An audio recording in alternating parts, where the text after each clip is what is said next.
Why does meditation create good karma?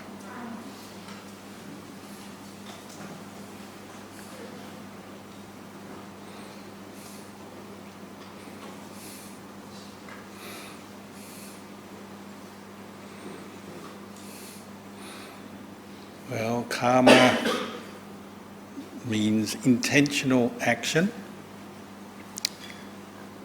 And we make karma through body, speech and mind. So mental action, thoughts, intentions, as well as verbal and then physical action. Good karma rooted in non-greed, non-anger, non-delusion. Bad karma, intentions rooted in greed, anger, delusion. So how on earth can you get from reading or hearing about this to actually knowing and practicing it? You have to develop your mind, don't you? You have to develop the qualities in your own mind. What did the Buddha say? Mano pupangama dhamma, mano seta mano maya.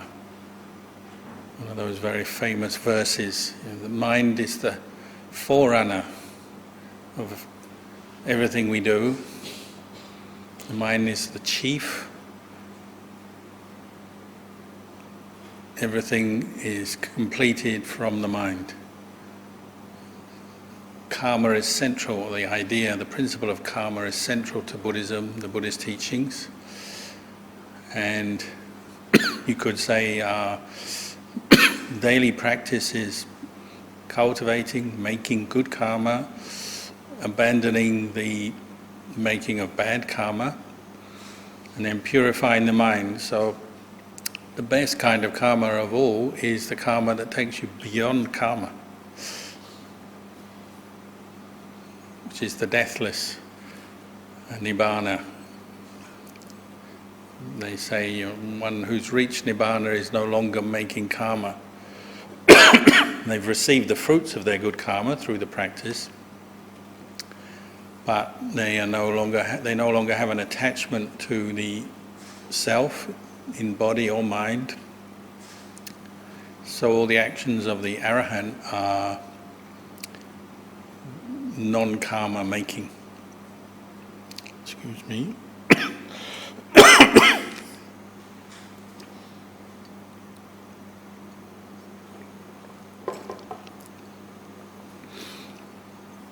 So the arahant does many good things, but they're not making karma, meaning they're not creating the causes for further vibhaka karma. Vibhaka karma means resultant karma. Cause and result. So there's karma and resultant karma. They're no longer doing that because they no longer have craving and attachment or becoming in their train of consciousness. So all the good that the arahant does is good, but it's not leading to more rebirth, which is different from the ordinary unenlightened person who's making good karma, maybe with the intention of reaching nibbana, ending karma, but they're still making karma, and while they're still in the karma making process, you could say, they're still creating the causes for attachment, becoming, rebirth, even though the rebirth may be in a higher realm, in a good place, as a result of good karma. They are still making karma until ultimately they've seen through the attachment to self, seen that as a delusion, and abandoned all what we call the 10 fetters, and attained the deathless nibbana. Then no more karma is made. So you, I assume, having faith in the Buddha and his teachings and following the path of practice, you're actually doing that. You're practicing, cultivating good karma now, but ultimately it's for the end of karma. That's a good thing, because if you have no more karma, you're not making any more karma, no more becoming, no more rebirth, it means no more suffering. So you ask anyone, do you want suffering or no suffering. Everyone will say no suffering, or then you have to make the karma that will end your karma, meaning the path, the Noble Eightfold Path. Practice that. Because anyone born into the world as a result of previous karma will experience birth, aging, sickness, death, sorrow, lamentation, pain, grief, despair, what we call dukkha. More or less, depending on the kinds of karma they've accumulated. We have to receive the results of karma. It doesn't matter whether you're rich or poor, young or old, male, female, Asian, Western, anything, alien.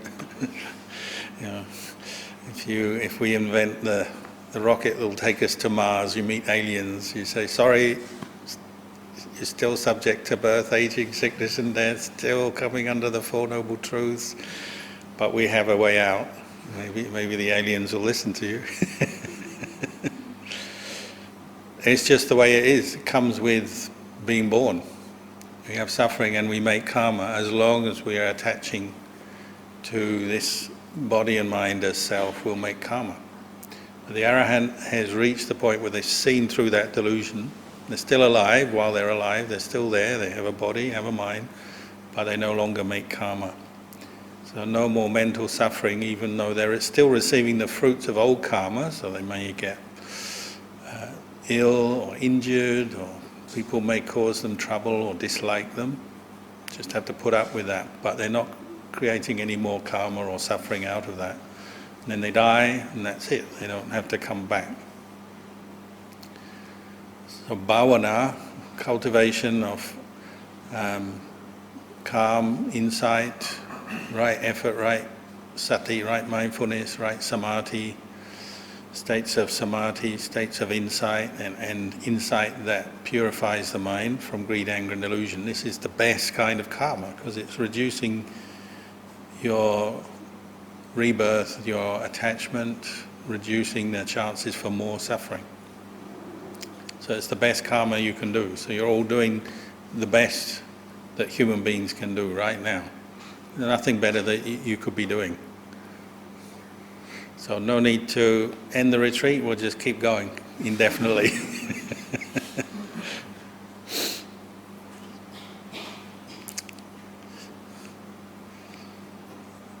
So keep practicing. Good karma is made. One moment of mindfulness is one moment of good karma made. That's an intention. It's a what we call a sankhara. It's still a mental intention. But you establish mindfulness, and the more you establish, the more you can reflect and understand what's going on in your mind, and you can see. So if you have an angry, greedy, worried, fearful thought arise, if you're mindful, you're paying attention, you say, this is suffering, if I cling to this, I'll be making more suffering for myself, more bad karma, more suffering, better to let it go. Even one moment of mindfulness might be enough to do that. Just suddenly being aware, oh, what am I doing? Holding on to this thought. And if you have many moments of mindfulness, which is what you're doing here, practicing through the day, even though it's tiring and challenging, you're making many moments of good karma. And these will bring their results, both in the present, so sometimes you'll feel quite calm, peaceful, this understanding will brighten the mind. You're all looking at me, I'm looking at you, I can see you all, and I can see how your minds are brightening up through the practice. That's the result of your good karma in this very day, at this very time. You'll also have results coming up in the future. Some of the understanding, the mindfulness you practice today will be conditioning further mindfulness, insight arising tomorrow, in the future. And sometimes the results of a retreat you do will come in at different moments, not just in the retreat, but maybe in subsequent days, weeks, even months. Your mind may incline towards the Dhamma one day, next week or next year, because you've already set these seeds. Karma is a bit like seeds, planting seeds, and not all seeds come up straight away, do they? They're just sitting there waiting for the right conditions, then they start to come up. So maybe next year, some of the seeds of the karma you're making now, the good karma, will come up. And you'll have maybe, out of the blue, you'll feel really peaceful. Like, people I know have been meditating, and then they finish the retreat, go home and do other things, and probably forget a lot of Dhamma and forget about it, but then at a later point, just the right conditions come up and they can have a very deep insight, profound insight to some aspect of the Dhamma. They may have just a feeling of joy, remembering the Buddha or some Dhamma teaching. They may have enough mindfulness in a situation to say, oh, I'm going to let go of this anger I'm experiencing, I'm not going to hold on to this. It can happen over and over again in the future. It's like all the seeds you're planting now coming up.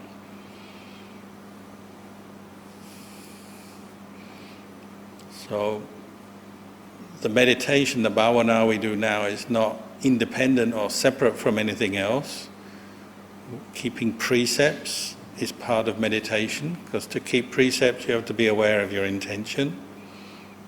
You may be tempted to act unskillfully, and here you may want to kill a fly or a mosquito or some bug that comes and bothers you, or maybe you're having angry thoughts against another meditator in the room who somehow annoyed you, maybe.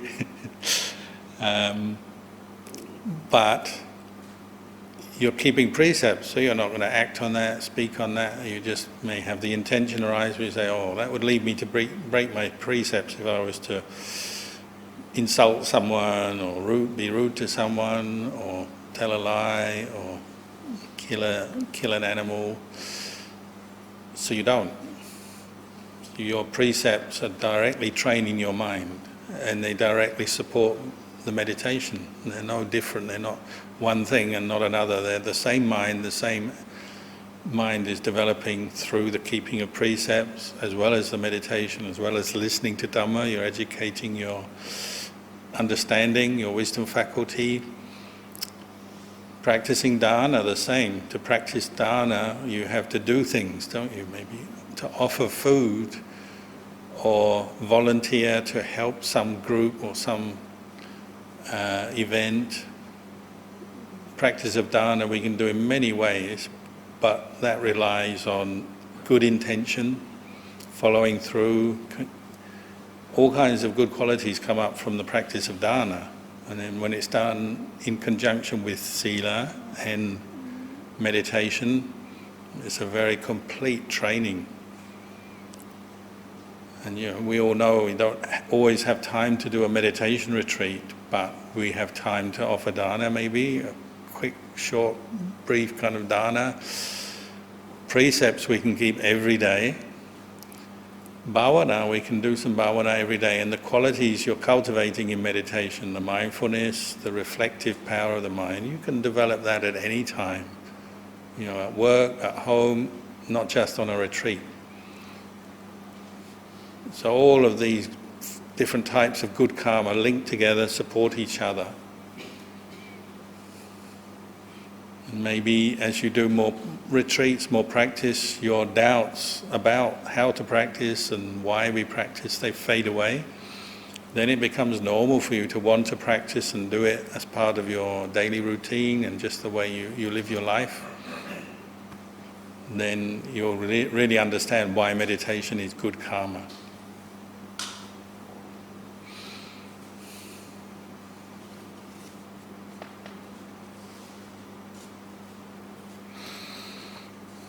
Another question. For a lay person, is it possible to attain the first jhana? Do we need to lead a homeless life or monastics to achieve jhana? Or the homeless life of a monastic to achieve jhana? Well, since the time of the Buddha up to the present moment, there have been lay people who have attained jhana without ordaining as monks and nuns, but they are probably quite rare, because as we know, the lay life has more complexity, more obstacles, more responsibilities and duties and interaction with the world, more temptation. So it's harder, you might say, or at least it requires a little bit more thought how to do it, how to live the lay life and develop meditation. Is quite a challenge. It's not impossible, but it's a challenge.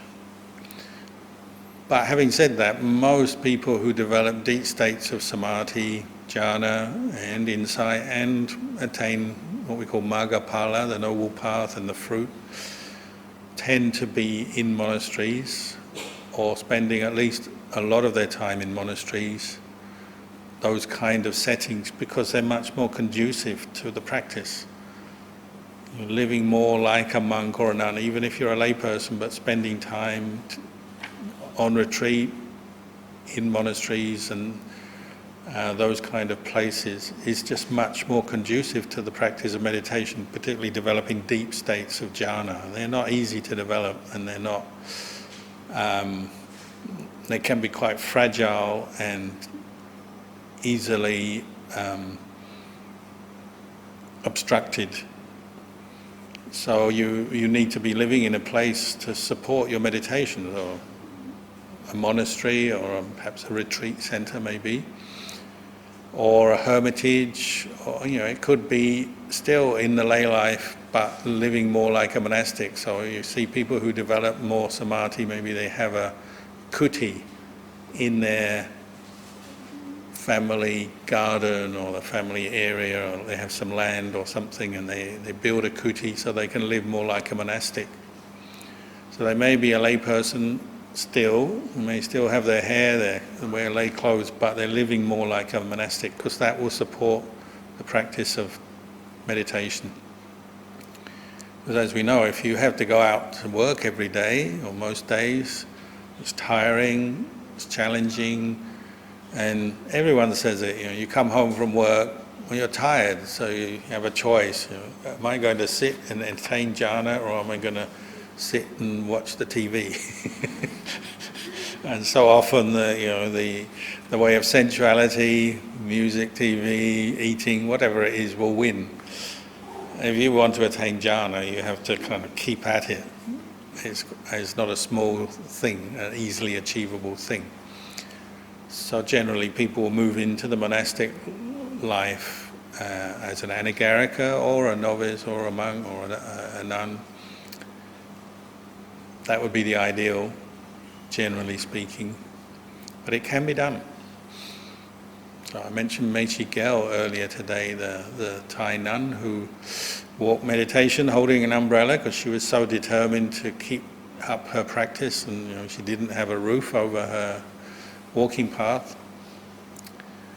And she was still considered a lay person on the outside. She was an 8-precept nun, so a white-robed nun, kept 8 precepts, although as far as I know she didn't really handle money, so you could call her a 10-preceptor nun. And we believe she became an arahant, enlightened, fully enlightened. So it's possible. It's up to us to develop our practice, put more effort in, and streamline our lives so it's more supportive of the practice. And so things like this, retreats, going to stay in monasteries and centers, this will all help. These are all good forms of good karma where you can really train yourself and devote yourself to the practice more. So we do what we can.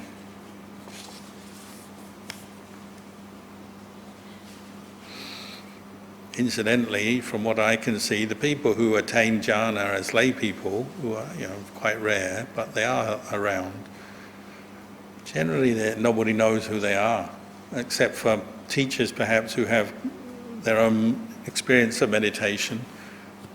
They may know who can meditate well, who has attained some samadhi, they may know that. But the general public and even other Buddhists may not know. Because if you haven't attained samadhi, jhana, samadhi or maggaphala, well, you're unlikely to know who has, other than hearsay, and hearsay is always a bit unreliable. So, and quite often these people who are attaining states of samadhi, they live very quiet, reclusive, secluded lives, because if you want to develop the refined levels of mindfulness and insight that will help free your mind from defilements, you need to do it a lot and give it time. And so if you're going out and mixing a lot with the world, you may find it difficult to achieve that, deep states of samadhi or maintain them. So quite often the people who do attain samadhi, you never hear about them, you don't know where they are. Maybe one day after many years somebody says, do you know that person, they've got jhana? And you go, oh, what? No. And we don't know. Sometimes people get caught out. When I used to live in Thailand, that happened quite often. People who had very good meditation, eventually you find out about it. And you say, oh, that person, they can meditate really well. Oh, okay.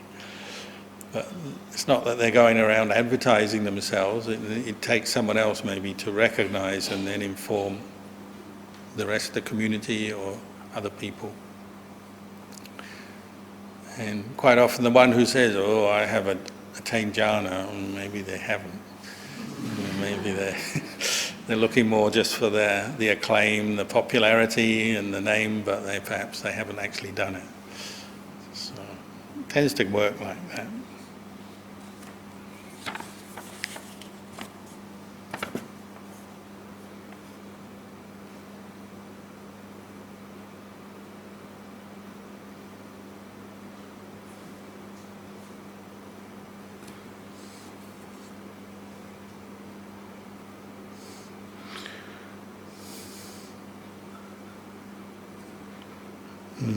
Can't read this so clearly. Can you help?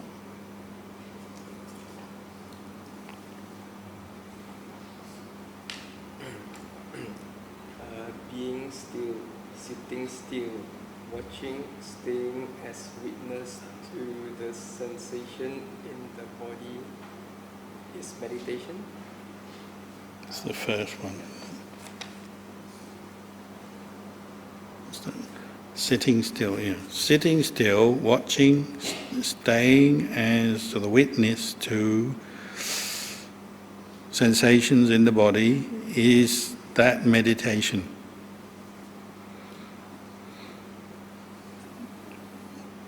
Well, it's definitely part of meditation, but you might say, what is keeping the mind still? Usually you have to train it to be still. It sounds funny, doesn't it? Train yourself to sit still, be still in the mind. It sounds like, well, you don't need to do anything, you just do it. But actually it takes effort, doesn't it, to be still. To sit still without moving takes effort. To keep the mind still so that you can witness sensations, thoughts, other things, takes effort. So usually we begin with a meditation object to train in mindfulness, such as the breath, because that helps you to attain stillness, bring the mind and body to stillness, tranquility, peace, so then you can see more clearly what's arising, such as sensations, thoughts, feelings, and see them more clearly. You see what's arising is also ceasing, and not letting them create suffering into your experience. So just knowing things and letting go, rather than getting caught up again in the same old thoughts and moods and reacting to things like we usually do. So yes, it's meditation, but I would emphasize we have to maintain mindfulness, clear comprehension, effort. You can't just be still. Practically speaking, it's very difficult just to be still. You have to do something to be still. The next question is, when you keep experiencing aches in the body, sleepiness, how do you encourage yourself to keep at it? Set a target, day 1 to 7, 10 minutes, day 8 to 10, 20 minutes. Send something it out, having, what's that last bit? Stick it out, hanging in, please advise. Ajahn, thank you. Oh. Stick it out, hanging in. Stick it out, hang it in. Oh, well, that's what you have to do, isn't it? You stick it out and you hang on. You don't give up. That's what Ajahn Chah said. If you want to be enlightened, just don't stop, don't give up, and you'll be enlightened. Easy. End of story, let's go. Why aren't we enlightened? Because we stop. Stop meditating, stop keeping precepts, stop listening to Dhamma. There's always something better to do. Oh, let's go out for dinner. Oh, let's go to sleep. Oh, let's watch the next movie. Whatever. There's always distractions, other things to do, and we start getting lost in life. All the pressures of family, work. There's all kinds of things competing for our attention, stirring us up, creating suffering and stress in different ways, stimulating our greed, our anger and irritation, our confusion, worries and fears. It's endless, isn't it? So, sticking with the practice. So you seem to understand, it is quite good to make short-term, small targets sometimes. Today, maybe not in the meditation retreat, we already have a schedule and we can follow the schedule and try and work with this, and we've got other people around to help sort of give us some group energy. That's good. But say you're at home on your own, then maybe you do make small targets, set yourself small targets and say, today I will sit meditation for, I'd say minimum 10 minutes, but maybe you can increase it, sometimes 20, 30 minutes. If you're better or more experienced, maybe an hour. And you stick to whatever you've decided. And so time is one aspect. It's not the only aspect, because you're also looking for quality, aren't you? You can sit for an hour but be totally unmindful and just lost in your imagination or falling asleep. So quality is important, not just time. You're aiming to bring up mindfulness, to put effort into bringing up mindfulness. And it's frustrating because your mind drops away all the time. So you are practicing mindfulness of breathing, you'll be with the breath for a little while, and then you start getting lost in the wandering mind, thinking about this, daydreaming, falling asleep maybe, imagining stuff, looking for things to occupy your mind because you're bored or restless. There's endless challenges. So that's where you do have to learn to stick with it, not give up. Be patient, and you have to learn how to encourage yourself in the right way, because right effort means the effort we're putting into our meditation, we're aiming not to increase our states of stress and negativity and unwholesome states of mind, we're aiming to remove them and reduce them. And sometimes people get it wrong and they're trying too hard, so they get very stressed about it. Everyone will go through that. Even a great teacher like Ajahn Chah said when he first started practicing mindfulness of breathing, he made the breath into a problem. And he was sitting there, watch the breath in, watch the breath out, concentrating too hard. He said he got so stressed he didn't want to do it anymore at first. He said when he wasn't meditating, he felt better. So it's like, why meditate if it just makes you feel stressed? Oh, just relax, just sit there. But he said he learned from that. He realized the quality of effort, how you do it, the attitude, how you approach it matters.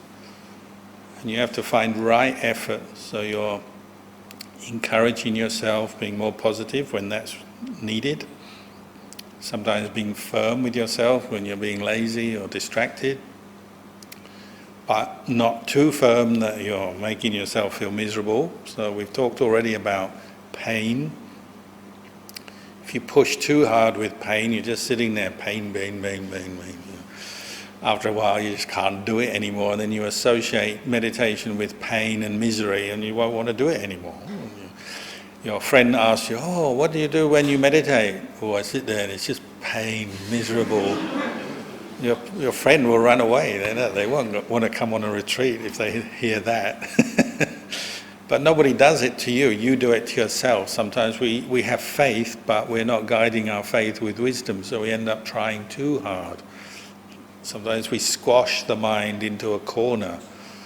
It's like say you have someone you work with or in your family, you want them to do what you want and they're not listening, so you sort of do what I say. You get upset with them, so you sort of tell them off and you sort of push them into the corner of the room, do what I say.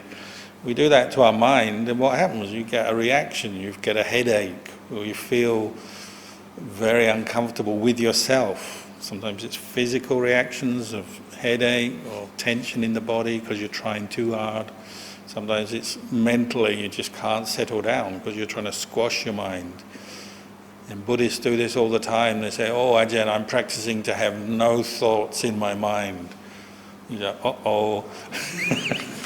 This one's going to get very frustrated because you're going to have thoughts come up. Maybe work on having a good attitude and mindfulness when the thoughts come up rather than just no thoughts at all.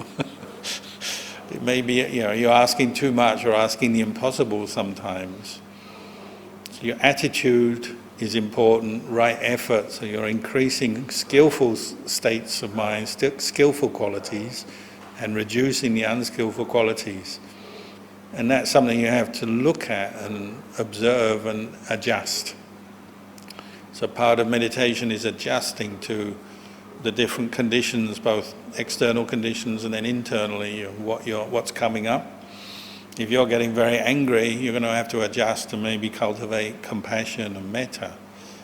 If you're getting very sleepy, you're going to have to adjust, maybe try harder and wake yourself up in some way. If you're becoming very obsessed with fantasies and imagination, you're going to have to find a way to cut it off. So depending on what's coming up, you have to also be able to adjust your effort a little bit, use some wisdom and understanding, introduce other qualities to help deal with whatever the problem is. And that comes through experience, getting to know yourself, practicing more. So you also need to have honesty. Sometimes you get that by talking like we are, discussing with teachers and skillful people, or, skilled people. You discuss, maybe you get some insight from them, what they've done, and as you verbalize your own problems, maybe you see them more clearly, you understand now, oh, this is my problem, once you put it into words. But sometimes you just have to do it for yourself, and you definitely will find there's times when you really have to be honest and understand your own mind. What's going on? Why am I unhappy, upset? Why is my mind proliferating so much about this? So you have to question, you have to look, you have to learn. And there's various qualities we're developing in meditation.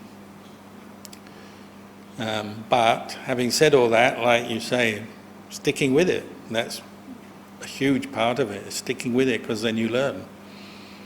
So for monks, Ajahn Chah say, oh, if you just stay a monk for 5 years, you'll already be enlightened. Okay. So, because when you're brand new as a monk, you will have doubts. Can I do this? Or what am I going to do in the future? Am I going to stick with this? Is it really going to help me? Am I going to become peaceful? You'll be full of doubts. So he says that, just be a monk for 5 years and you'll be enlightened. Okay. You've got a reasonable target then and a good outcome. Let's do it. So you feel encouraged, don't you? Whether you actually become enlightened or not, it doesn't matter, because by the time you've reached 5 years, you may not be fully enlightened, but you'll be wise enough to know how to deal with these kind of doubts. That's what he was meaning. You'll be wise enough to see a defilement as a defilement, to see a negative mental state as it is, to adjust, to know how to adjust to whatever's coming up in your mind. But in the beginning we're not yet experienced enough, so we will feel at a loss or feel frustrated and it's difficult, so you have to be patient with that. Don't give up straight away, stick with it. And you'll notice so many people, they have what we call a breakthrough or some success in their meditation when they stick with it. Say we're sitting for an hour, for example, say after 45 minutes or 50 minutes, you've got some pain, you're tired, restless, you want to stop. So you have the thought coming up, oh, that's it, I want to stop. I'm definitely going to stop. So part of your mind is convincing yourself, let's just stop meditating, let's get out of here and do something else, whatever. You've got that kind of thought coming up. And then another part of the mind, the Dhamma, comes in and says, no, that's just a thought. Don't have to follow it, don't have to stop, you can just carry on. And then the first voice, it's almost like a conversation in your own mind. The first voice says, oh, but my legs hurt so much, if I don't stop now I'll probably die. And then the Dhamma says, you're not going to die. You'll be fine. It's just a thought, don't let that thought trick you. It's just Mara trying to trick you to get you to stop, to give up. And the first thought is sort of whining, oh, but it hurts, oh, please let me stop. And the Dhamma said, no, we're going to carry on. So you ignore that desire to stop. So what does it do? It just fades away because you're not indulging it, you're not feeding it, you're not keeping it in your mind. It'll fade away. And it's often at that moment people get their breakthrough and they suddenly become much more peaceful because they've let go of a defilement and they've seen that. Oh, it's gone. And they know it's gone, so they often feel much more uplifted, at peace with themselves. The mindfulness is there, they didn't give up. You might call this an achievement. It may just be a small bit of achievement or success in meditation, but it's important and it will give you encouragement for the future. You've done it before, you can do it again. Could be sleepiness, could be doubt, worry, could be pain and the reaction to the pain. There are many things, but once you've seen them as just temporary states of mind, you've gone through them, you've let them go, then you'll feel much stronger in yourself, more confident and willing to try more and keep going. So sticking with it is a very good practice, but do it with wisdom.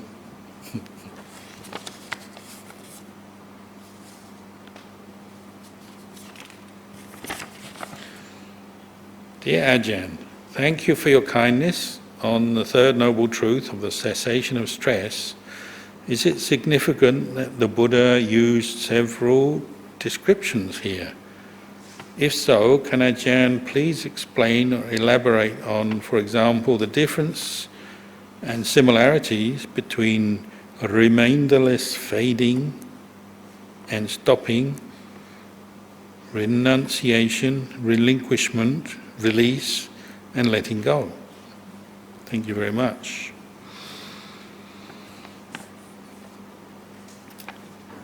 Well, they're descriptions of what's going on in the mind when you see through the delusions of self. You see things as impermanent that formerly you were grasping at as permanent. You see things as dukkha that formerly you thought would give you pleasure and sukha. You see through the delusion of self, you let go, you stop taking ownership of things in your mind. Then you get this relinquishment, stopping, renunciation, letting go, remainderless fading away. I mean, remainderless fading away means nothing comes back. So in the beginning we experience a bit of letting go and relinquishment, don't we? When we're meditating, maybe you become quite calm, following the breath. The different moods, sensations fade out. You're now with the breath, you're very peaceful, that's good. But it may not last. It may last a whole day sometimes. You become so peaceful that feeling of peace lasts a whole day. Or it may just last 5 minutes, doesn't matter. But eventually it fades, doesn't it? That's what samadhi is like. It's temporary, it's good, it's part of the path, but it will fade. So Ajahn Chah used to say it's like putting a rock on grass. the grass goes yellow, it stops growing. But as soon as you take the rock off, the grass comes back again. Oh, the weeds return. The mental defilements that cause suffering, that cause these delusions and the mental suffering, greed, anger, delusion, they return. So we need something else to help actually uproot them or remove them. We need wisdom. So samadhi is for wisdom, to support wisdom and practiced in conjunction, together with wisdom, insight. Together they can do a good job of uprooting defilements so that they never return. The remainder is fading away. That's your ultimate goal. If there's something that returns, there'll be more becoming and rebirth, or it's not nibbana, is it?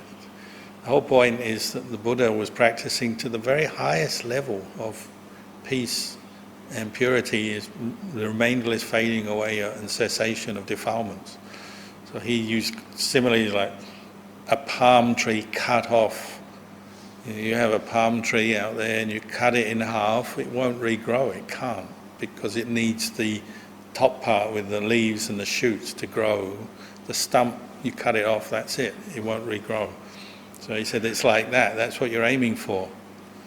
But you can't do it just like that, you have to keep contemplating, investigating defilements and see them for what they are, the cause of suffering, emerging out of avijja, ignorance, delusion.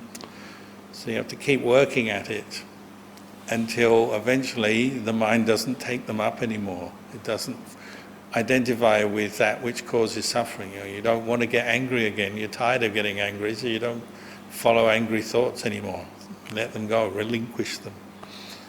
Greed, anger, fear, worry, delusion, all of that. So obviously this is a description of the very highest Dhamma, but you can see the principle at work just here, meditating. You're relinquishing many things as you sit here. You may feel irritated, tired, you have different feelings coming up. You have thoughts about other things, other places, what you want to do. But if you're sticking with the practice, you may discard those thoughts. You say, I don't need this, I can let this go. Or it's just temporary, I don't need to follow this, let it go, it's gone. Oh, that's a little bit of relinquishment and letting go there. Or maybe you have a memory, a very common one, when you're meditating, everything settles down, and then a memory of something that really annoyed you in the past pops up out of nowhere. It's not out of nowhere, it was just sitting in the train of your consciousness, and normally you don't even think of it because you're so busy, but now you're not busy, so you remember those words that he or she said last week that really annoyed me. Why did they say that? And it'll come up, and you're just sitting here, nobody's bothering you, and you can start frowning. So I can see somebody sitting there and you think, oh, what happened? It's just memory prompting a certain train of thought, and with it comes some emotion, some feeling. Or crying is very common. You're just sitting here doing nothing, and then because you're quiet, this memory of something very sad, maybe you've lost a family member or a friend, the sadness of it comes up, and you start crying. Nobody's doing anything to you, there's no problem, but you're just sitting there and you start crying. Sometimes you have lots of tears. Maybe someone next to you sees you, they oh, what's wrong, what's wrong, what's wrong? It's just a memory prompting a certain emotional state. I'm just giving examples. So it's obviously not yet the remainder is fading away. We've still got things bubbling up, and then we react, and we react partly with attachment, with craving, with attachment. But maybe in that moment you're seeing what's going on more clearly than usual. So then you can accept, okay, it's sad, I've lost this person. You accept it and your mind goes quiet. Or okay, that unfortunate incident happened that made me angry, it's happened, but I'm not going to hold on to anger because you can see the suffering, so I'll let those thoughts go, I'll let it be. I'm not going to feed my anger, so you let it go, you relinquish. So that's like a little taste of cessation. You keep doing that, you'll get better at it, and you'll see more clearly how things arise, how they pass away. So maybe next time something's just arising, you say, I already know this will just arise, pass away, I'm not taking it up, I'm not going to follow this, reaction or negative train of thought, I'll just let it go. Straight away you do that, because you've done it before and now you know. So cessation comes into your practice from day one. It's not like it's the very high refined practice that only the great arahants and teachers do and it's nothing to do with me. We also are practicing cessation, it's just not mature yet. So we're seeing it somewhat in our experience, but we need to develop it further, do more of it. Take it as a theme. Sometimes you take up these themes in your meditation, just watching another thought, another sensation pass away, watching the end of things. When you're meditating, especially if you're a little bit bored or restless, you're always looking for the next thought to think about. Oh, that's interesting, think about that. And then it passes, what next? And you think about something else, and it's like one thing after another, because there's not much else to stimulate here, is it? You're not looking at your phone, you're not talking, so the mind is looking for things to be stimulating, to take up. So we tend to get caught up more in the arising of each new thought, new feeling, good or bad. But now you can focus maybe more on the ending of things and just see, this thought, there it's gone, finished. Waiting, another thought, and then it's finished. And just watching the finishing, the fading away of thought. So you get a new perspective on your own thinking mind, and you're seeing individual thoughts arising and then ceasing. It may sound a bit kind of strange, but you might get tired of chasing thoughts and moods, because you know they'll finish on you, they'll end. But that tiredness is wisdom. You say, that's their nature. It's like, say, like when I was a teenager, like many teenagers, I travelled. After I finished school, I did lots of travelling.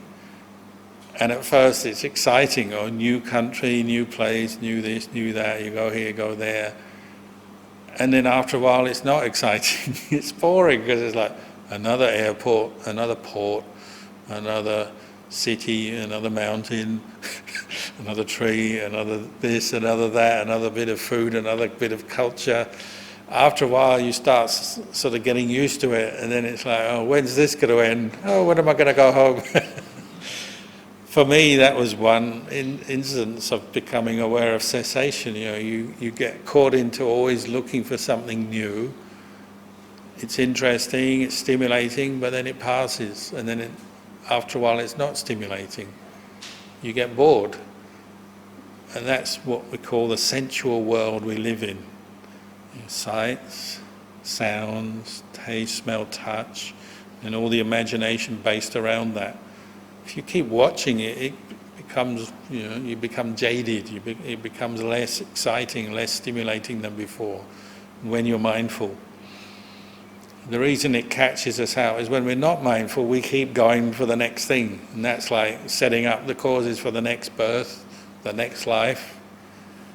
So, we were talking earlier about death and the last moment of consciousness. Well, what's left in your mind as you reach the end of your life, you say, this life, I didn't make it to see that country, I didn't make it to Japan this life, maybe next life I'll see it.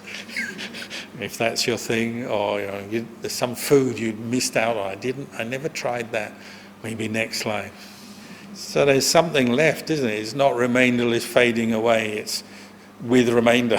There's something left, I still want to do this, do that, taste this, see that, know this, know that. There's still something in the mind prompting you, and that will lead you into your next birth. That's why we call it samsara, this endless round of birth and death, birth and death. So cessation is bringing that to a close. Gradually, over time, you're reducing the amounts of future births. And you can rejoice in that. Say, I won't have to get born again and then go through all this again. It's Especially when you're noticing the dukkha of life, you say, "Oh, this I don't. If I practice the Dhamma, this will be for the ending of dukkha. I won't have to go through this again."